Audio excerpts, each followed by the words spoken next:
जम्मू कश्मीर में इस साल बादल फटने और भूस्खलन जैसी प्राकृतिक आपदाओं की खबरें सामने आ रही हैं। उधमपुर में रविवार को जम्मू श्रीनगर हाईवे पर भारी बारिश के कारण लैंडस्लाइड हुआ। लैंडस्लाइड इतना भयंकर था कि सड़क पर बड़े बड़े पत्थरों के कारण रास्ता ही पूरी तरह से अवरुद्ध हो गया। प्रशासन की टीमें मौके पर पहुंच गई और रास्ता साफ करने का कार्य शुरू हुआ। जेसीबी की मदद से रास्ते को साफ किया गया। भारी बारिश के कारण प्रशासन ने यात्रियों से अपील की है कि वो वैकल्पिक मार्गों का उपयोग करें और इस इलाके से फिलहाल दूर रहें। लोगों को बिना वजह घर से ना निकलने की भी सलाह दी गई है। नालादार रोड में बड़े बड़े पत्थर रोड बंद हुआ है। काफ़ी सी मेट्रो जो कृष्णपुर मनवाल चलती हैं 7-8 मेट्रोरें फंसी हुई हैं, तो बड़े बड़े पत्थर जहां पर आए हुए हैं तो लोग परेशान हैं। लोग आर पार आने जाने की कोशिश कर रहे हैं। ये शायद सुबह सुबह ही हुआ है, काफ़ी दिन से ये हो रहा है। रास्ता बंद है, लोग उधर से इधर जाने के लिए, उधमपुर जाने के लिए उस रास्ते को पार करके जाने की कोशिश कर रहे हैं। जहां पर एक देख रहे हो बस है, जो फंसे हुए लोग हैं उनको उधमपुर पहुंचाने की कोशिश कर रहे हैं। सुबह सुबह लोग ऑफिस जाने वाले, दिहाड़ी लगाने वाले मैक्सिमम जो लोग हैं वो इस रास्ते को पार करके उधमपुर जाने की कोशिश कर रहे हैं। जहां देख रहे हो आगे एक बस लगी है, उसी में लोग जाने की कोशिश कर रहे हैं। जम्मू के भद्रवा और आसपास के क्षेत्रों में लगातार हो रही बारिश के कारण इलाके में काफी जल भराव हो गया है। नदियां उफान पर हैं। भारी बारिश को लेकर प्रशासन ने एक एडवाइजरी जारी की है। इसमें लोगों से अपील की गई है कि वे जलाशयों, नालों और नदी किनारों से दूर रहें, अनावश्यक यात्रा से बचें और अत्यंत आवश्यक होने पर ही घर से बाहर निकलें। प्रशासन ने लोगों से कहा है कि वे घरों में आवश्यक वस्तुओं और दवाइयों का पर्याप्त भंडारण कर लें, क्योंकि किसी भी समय बादल फटने जैसी आपदा की आशंका बनी हुई है। जनता से अपील की गई है कि सुरक्षित रहें, घरों में रहें और किसी भी आपात स्थिति में जिला प्रशासन से संपर्क में रहें। उधर हिमाचल प्रदेश में इन दिनों भारी बारिश का कहर जारी है। भारी बारिश की वजह से जगह जगह भूस्खलन के मामले सामने आ रहे हैं।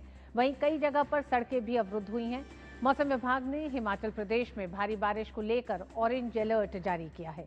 मौसम विभाग ने हिमाचल के 12 में से 10 जिलों में भारी बारिश की चेतावनी दी है। लगातार हो रही भारी बारिश के कारण कांगड़ा जिले में व्यास नदी पूरे उफान पर है। यहां के पंजाब से सटे नूरपुर, इंदौरा तहसीलों में बाढ़ जैसे हालात हैं। मौसम विज्ञान ने आज बिलासपुर, हमीरपुर, कांगड़ा, किन्नौर, कुल्लू, मंडी, शिमला, सिरमौर, सोलन, ऊना जिलों में अलग अलग स्थानों पर भारी से बहुत भारी बारिश होने की आशंका जताई है। लोगों को आवाजाही में बेहद मुश्किल का सामना करना पड़ रहा है। भारी बारिश को देखते हुए कांगड़ा, कुल्लू, मनाली, मंडी, ऊना में आज सभी स्कूल और कॉलेज, ITI और आंगनवाड़ी केंद्र बंद रहेंगे। प्रशासन ने लोगों से घरों में रहने की अपील की है। हिमाचल के 12 में से 10 जिलों के लिए आज ऑरेंज अलर्ट जारी किया है। यानी कल रात का ये अलर्ट है जो अगले 12 से 14 घंटे तक इस अलर्ट में तमाम लोगों को अपने घरों तक सीमित रहने के लिए कहा गया है। आप देख रहे हैं लोगों को किस तरह की परेशानी का सामना करना पड़ रहा है। उधर राजस्थान के बूंदी जिले में भी भारी बारिश के चलते 3 गांव बाढ़ की चपेट में आ गए हैं। लाखेरी उपखंड में मेज नदी में उफान के चलते लगभग 3 गांव टापू में तब्दील हो गए हैं। नदी में पानी के सैलाब में फंसे लोगों को बचाने के लिए राहत कार्य जारी है। SDRF, NDRF सहित सेना के जवानों द्वारा 150 लोगों को रेस्क्यू किया गया है। उन्हें सुरक्षित स्थानों पर पहुंचाया जा रहा है। प्रशासन ने ग्रामीणों से सुरक्षित स्थानों पर जाने का आह्वान किया है। इस दौरान रेस्क्यू का काम लगातार जारी है। बूंदी जिले में अब तक 550 लोगों को रेस्क्यू कर सकुशल निकाला जा चुका है। तो मॉनसून की बारिश एक तरह से कई राज्यों के लिए कुछ नई मुसीबतें लेके आई है। हालांकि राहत बचाव कार्य युद्ध स्तर पर इन तमाम राज्यों में जारी है। आपने देखा उत्तराखंड, हिमाचल प्रदेश और ये दृश्य आप राजस्थान के देख रहे हैं, जहां नदियों के उफान पर होने से आसपास के जो इलाके हैं उनमें लोगों के लिए बड़ी मुसीबत पैदा हो गई है। कुलदीप फेरान शिमला से हमारे साथ जुड़ रहे हैं और लक्ष्य आर्य जयपुर से जुड़ रहे हैं। कुलदीप, पहले आपके पास आते हैं। शिमला में 12 घंटे का अलर्ट जारी किया है। 12 जिलों में से 10 जिलों के लिए एक तरह से ऑरेंज अलर्ट है। ऐसे में स्थितियां बेहद खराब दिखाई दे रही हैं। किस तरह से मौसम विभाग कह रहा है क्या तब्दीलियां हो सकती हैं और प्रशासन क्या क्या तैयारी कर रहा है, जहां एक तरफ एसडीआरएफ एनडीआरएफ की टीमों के एहतियात पे बरतने के साथ? जी बिल्कुल, स्थिति इस वक्त हिमाचल प्रदेश में बिल्कुल भी ठीक नहीं है। इस वक्त ताज़ा जो पूर्वानुमान मौसम विभाग द्वारा जारी किया गया है उसमें आज के दिन चंबा, कांगड़ा और मंडी जिलों के लिए रेड अलर्ट घोषित कर दिया गया है। अब ये आज के दिन के लिए ये 3 जिलों में रेड अलर्ट घोषित कर दिया गया है। इस दौरान भारी से बहुत भारी बारिश होने की संभावना भी जताई गई है। इसके अलावा कल के लिए भी यानी आने वाले 24 घंटों के लिए भी चंबा और कांगड़ा जिलों के लिए रेड अलर्ट डिक्लेयर किया गया है। इसके अलावा बाकी के 8 जिलों में जो है ऑरेंज अलर्ट जारी किया गया है। इस वक्त जो प्रदेश के लगभग 10 जिलों में तेज वर्षा का क्रम बीते 24 घंटों से लगातार जारी है। और अगर पहाड़ी जिलों की अगर हम बात करें, जो उच्च पर्वतीय क्षेत्र हैं जिसमें कि चंबा के उच्च पर्वतीय क्षेत्र हैं और लाहौल स्पीति के क्षेत्र हैं पर्वतीय, उनमें जो है तापमान जो है में गिरावट आने के कारण जो है बर्फबारी भी हो रही है। तो इस वक्त बिल्कुल असमान स्थिति प्रदेश की बनी हुई है। और जिस तरह से इस वक्त शिमला में जो स्थिति बनी हुई है, शिमला में भी गहरा जो कोहरा छाया हुआ है और लगातार तेज बारिश का क्रम शिमला में भी जारी है। और जिस तरह से यातायात पे इसका एक खासा और व्यापक असर पड़ता हुआ दिख रहा है। हिमाचल प्रदेश के अंदर पूरे अगर राज्य की बात करें तो 625 सड़कें और 3 नेशनल हाईवे इस वक्त यातायात के लिए बाधित पड़े हुए हैं। बिजली जो आपूर्ति है वो भी बड़े स्तर पर प्रभावित हुई है। लगभग 1533 जो है बिजली विद्युत ट्रांसफार्मर जो है उनसे आपूर्ति इस वक्त ठप हुई पड़ी है ऋतु। और इसके अलावा जो पेयजल आपूर्ति है उस पर भी बहुत ज्यादा प्रभाव पड़ा है। 168 से अधिक जो पेयजल योजनाएं हैं वो इस वक्त ठप पड़ी है। इस प्रकार से जो बीते 24 घंटों से लगातार बारिश का क्रम पूरे हिमाचल प्रदेश में जारी है, उससे आम जनमानस का जो जनजीवन है बुरी तरह से प्रभावित हुआ है। अगर हम कुल्लू और मंडी जिला की ही बात करें तो यहाँ पर बीते 2 दिनों से जो है नेशनल हाईवे, जो चंडीगढ़ मनाली का जो नेशनल हाईवे लगातार बाधित हो रहा है, गाड़ियां फंस रही है। पिछले कल भी वहां पर लगभग 300 से अधिक वाहन फंस चुके थे और आज एक बार फिर वो मंडी के कुछ क्षेत्रों के पास बार बार बाधित हो रहा है। उसे बहाल करने के प्रयास लगातार जारी है।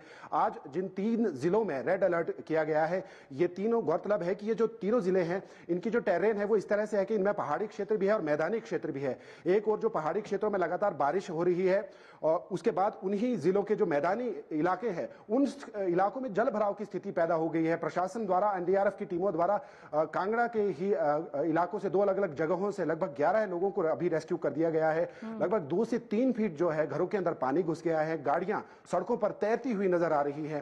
तो इस वक्त जो हिमाचल प्रदेश के लिहाज से हालात दिखाई दे रहे हैं खराब बताए जा रहे हैं और आने वाले 24 घंटे में जी कुलदीप, जो दृश्य दिखाई दे रहे हैं उसमें तो ये भी बहुत मुश्किल दिखाई लगता है कि किस तरह से लोगों को वहां से रेस्क्यू किया जाए, क्योंकि जिस तरह से जल भराव हो रहा है तमाम जिलों में, और वो जो 3 इलाके हैं जिन्हें आप कह रहे हैं कि जहां रेड अलर्ट घोषित किया गया है, क्या वहां से कितने लोगों को निकाला जा चुका है? देखिए, कुछ ऐसे जो आपदा संभावित क्षेत्र हैं जिनमें जल भराव की स्थिति जो है ज्यादा जोखिमपूर्ण थी, वहां से लगभग अभी 2 इलाकों से जो है 11 लोगों को, 7 लोगों को एक स्थान पर से और 4 लोगों को एक अन्य स्थान से रेस्क्यू किया गया है प्रशासन की टीमों के द्वारा। इसमें जो है एसडीएम स्तर के जो अधिकारी हैं खुद, ये जो आपके पास विजुअल मौजूद है इसमें एसडीएम स्तर के जो अधिकारी हैं खुद लोगों को बचाते हुए इसमें नजर आए हैं। ये फतेहपुर कांगड़ा जिले का ये दृश्य आप देख पा रहे होंगे। और इसके अलावा अगर देखा जाए तो ज्यादा इसमें पॉसिबिलिटीज है नहीं है। लोगों से सिर्फ उनके घरों पे ही रहने की ही गुजारिश जो है इस वक्त प्रशासन कर रहा है, क्योंकि ऐसी खराब स्थिति में किसी के लिए भी रेस्क्यू ऑपरेशन चलाना भी खतरे से खाली नहीं है। और अगर वहीं जो तमाम जो व्यवस्थाएं हैं वो बारिश के इस लगातार क्रम के बीच में जो है किसी भी तरह के ऑपरेशन चलाने में असमर्थ रहेंगे। इसीलिए लोगों से यही गुजारिश की जा रही है कि जितना हो सके अनावश्यक यात्रा को टालें और घर पर ही बने रहें और स्थिति पर और जो प्रशासन द्वारा जो लगातार जो चेतावनी दी जा रही है उनसे अपडेट रहने को कहा जा रहा है। जी ऋतु। जी, लक्ष्य आर्य हमारे साथ जुड़े हुए हैं। लक्ष्य, हम देख रहे हैं हिमाचल की स्थिति, तो वहीं राजस्थान जैसे राज्य में भी इस समय भीषण हालात हैं। क्या अपडेट है आपके पास और किस तरह से प्रशासन इस समय इन तमाम स्थितियों से निपट रहा है? बिल्कुल ऋतु, गत दिनों से लगातार इस प्रकार से भारी बारिश देखी जा रही है। राजस्थान के जो अधिकांश जिले हैं, 16 जिलों में हाई अलर्ट जारी किया गया है, जिसके मद्देनजर लगातार जो बारिश हो रही है उसके साथ ही साथ में जल भराव की स्थिति बन गई है। वहीं कुछ जिलों में बाढ़ जैसे हालात देखने को मिल रहे हैं। जिस प्रकार के दृश्य भी नजर आ रहे हैं, जिस प्रकार की वीडियो सामने आ रही हैं कि लगातार कोटा, बूंदी के साथ में झालावाड़, नागौर जैसे जो क्षेत्र हैं, जो जिले हैं राजस्थान के, वहां पे बाढ़ की स्थिति बनी हुई है, जल भराव हो चुका है। न केवल आम जनजीवन प्रभावित हो रहा है, बल्कि साथ साथ में जो यातायात है, रेल यातायात है, वो भी प्रभावित होता नजर आ रहा है। जिला प्रशासन के साथ में ही जो एसडीआरएफ और एनडीआरएफ की टीमें लगाई गई हैं, राज्य सरकार लगातार मुस्तैद नजर आ रही है। बताना चाहूंगा आपको 57 एसडीआरएफ की टीमें और 7 एनडीआरएफ की टीमें तैनात की गई हैं। साथ ही साथ में सेना भी अपनी सेवाएं देती नजर आ रही है। लगातार जो बचाव कार्य है उस पर जोर दिया जा रहा है।